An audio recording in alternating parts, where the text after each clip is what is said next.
Chances are that if you've clicked on this video, then one of your worst nightmares is to have a conflict with someone, to disappoint someone deeply, to feel guilty about not having met other people's expectations.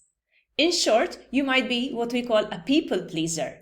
And what you might not know is that this very tendency can actually contribute to creating chronic pain or symptoms and to making them persist. Hi, I'm Miriam, holistic life coach and mind-body practitioner at Pain Outside the Box.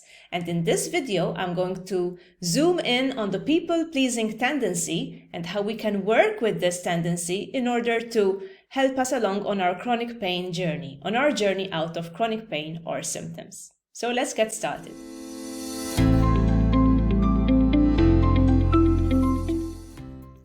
The people-pleasing trait has been linked to the development and persistence of chronic pain or symptoms by Dr. John Sarno himself in his book Healing Back Pain, and has also been researched in various studies and linked to the development of chronic pain and other conditions like anxiety and depression.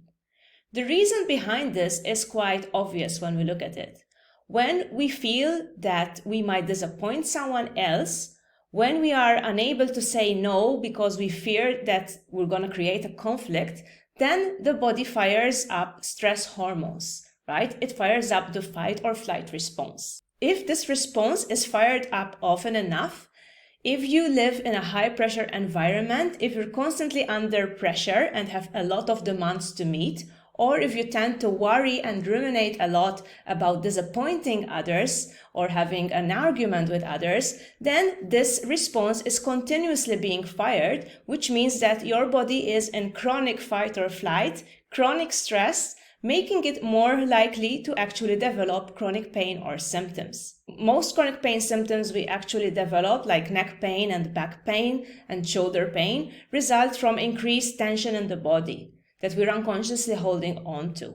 However, there are hundreds of other symptoms that one might develop as a result of chronic stress. So if you have chronic pain or symptoms, whatever they might be, and these symptoms have persisted and they haven't really resolved, or they've come back, they tend to come back now and again, and you also are a people pleaser, then keep watching, because I'm going to tell you how to slowly get out of this tendency, how to put up healthier boundaries, and also how this might lead to overcoming chronic pain. So the first thing I'd like to point out is that none of us is born a people pleaser. We are not born wanting to please others at all costs. When we're born, we want our needs met, we cry so that our parents or caregivers can give us attention, can give us what we need. The people-pleasing tendency is actually developed as a trauma response, as a way of coping to other people's demands.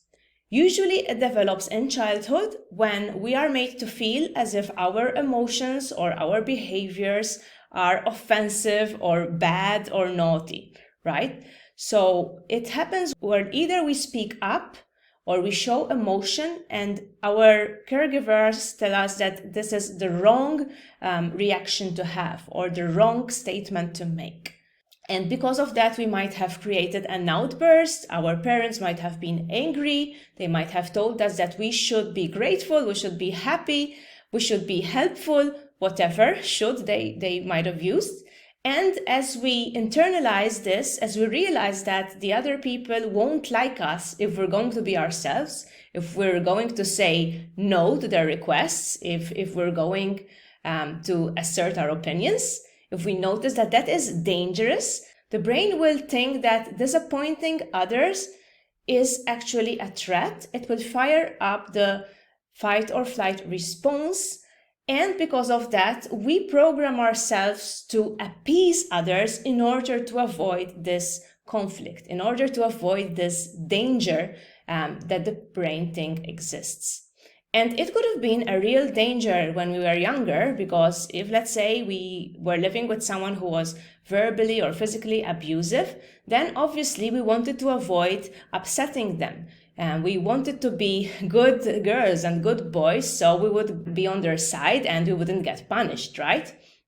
So this trait really develops as a coping mechanism to get us out of harm, to get us accepted, among our family, and also at school among our peers.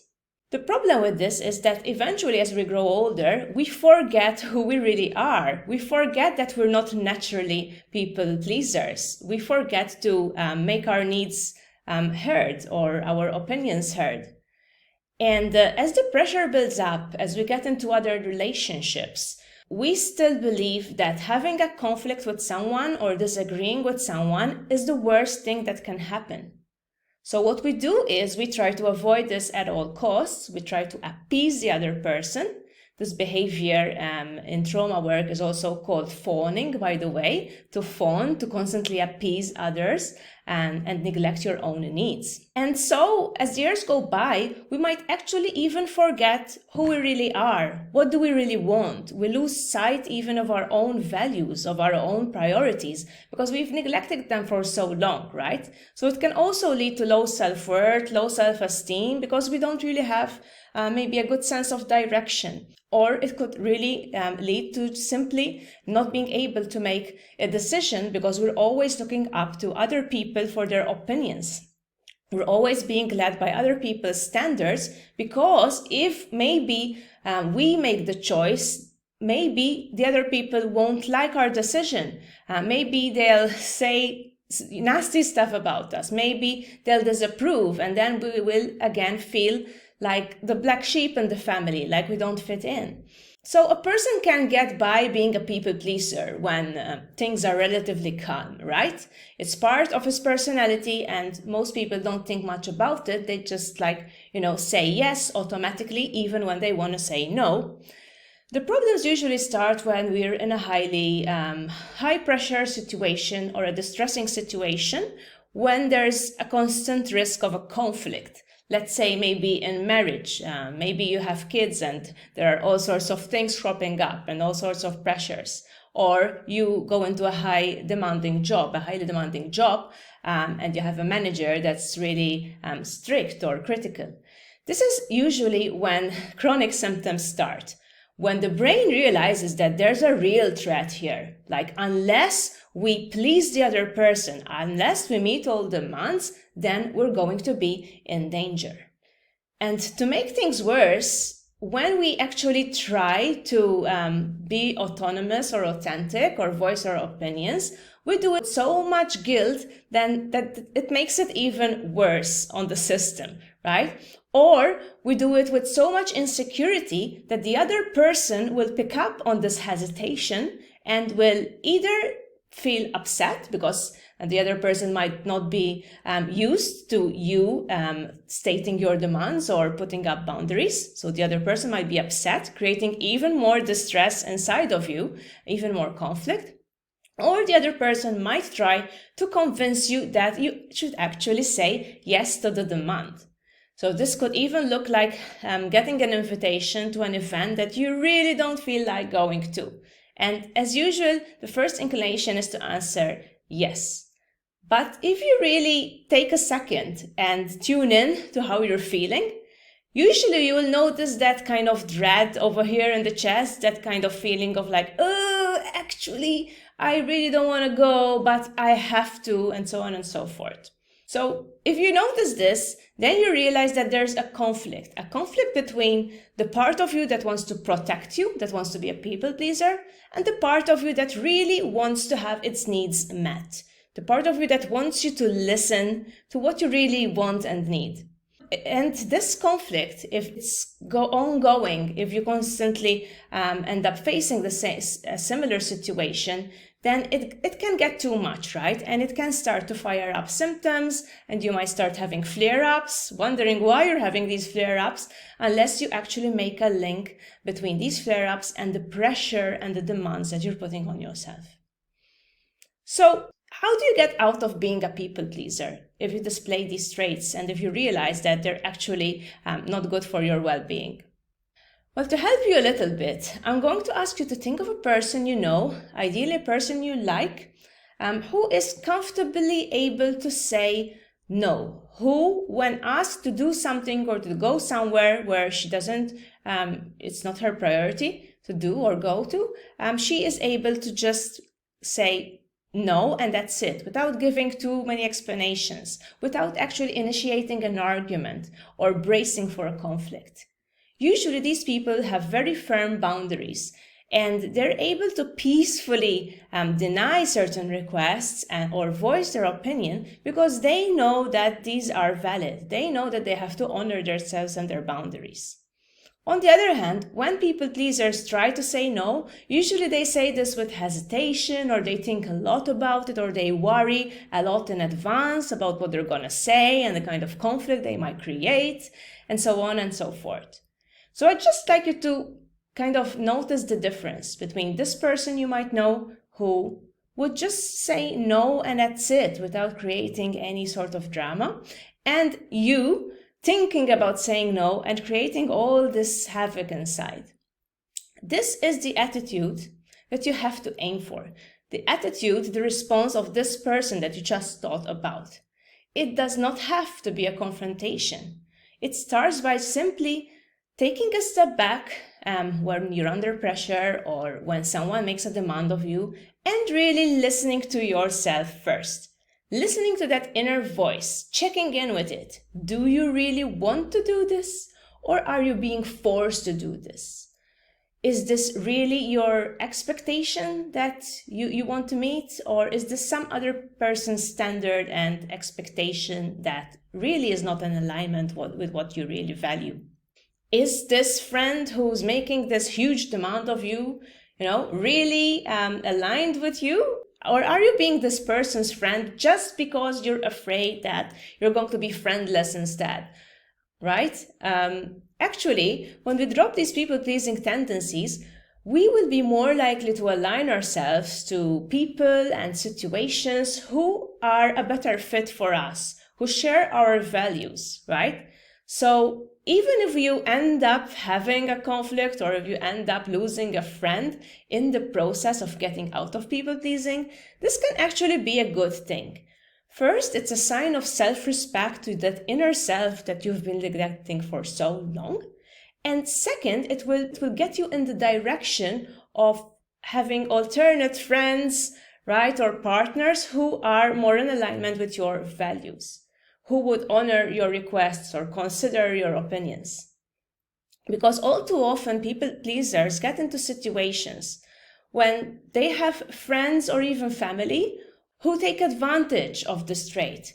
Friends or family who have become so used to this person always appeasing them that they don't want this to change. And if then they see that you are changing, that you're actually standing your ground and putting up boundaries, they might be offended, yes.